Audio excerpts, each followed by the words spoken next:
Can you describe one project you're currently working on that you find particularly interesting? And is there something unexpected that you have learned from it? Something really fascinating? Um, yeah, that is a great question. Um, I think a theme that is run through a number of recent projects that I've worked on, and I guess depending on sort of how you group projects, like if a grant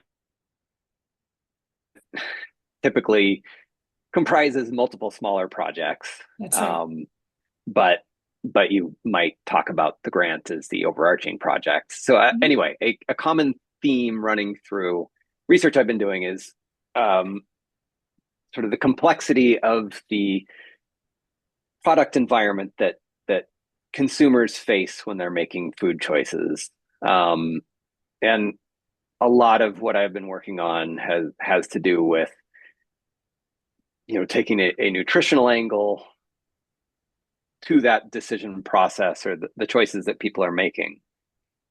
Um, Traditionally, the methods that have been used to experimentally study consumer behavior have used very or relatively simple choice environments Mhm. featuring, two products at a time. Typically for choice experiments, two, three, four products at a time for valuation experiments where people are bidding on items. But that really isn't reflective of the market environments that people face when they go out to a supermarket to buy food. And sort of despite the assumptions that are commonly made that people, if information is freely available or products are freely available to consider, that people will consider them. Right. Um, that kind of ignores that does ignore the time and cognitive costs of actively thinking about each and every product. Hmm. Um, so I have been, working to try to look at sort of the agency that consumers have in shaping the choice environment they face when they are faced with a lot of products. Hmm. Um, and I think that there are a number of interesting things that have come out of, some of these studies in this domain, including, for instance, the fact that people's belief um, shape the products that they choose to look at. So if people, believe that this set of ready to eat breakfast cereals is healthier than this other set, they're more likely to look at the set that they believe is healthier.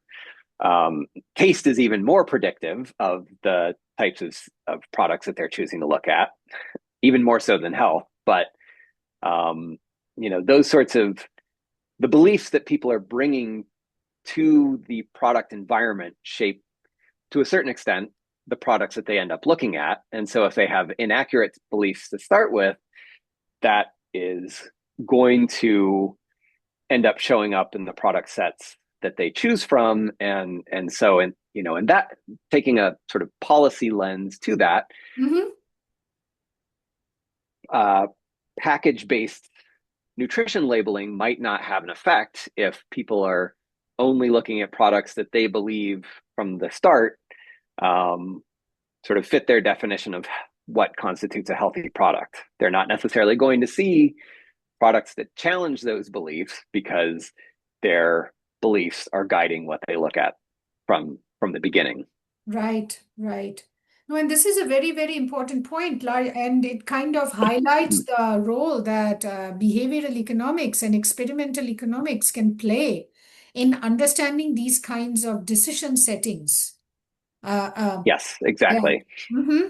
I think it's super cool, but then, I'm fairly biased, like leaning into the behavioral terminology, so to speak. Fair enough. Awesome.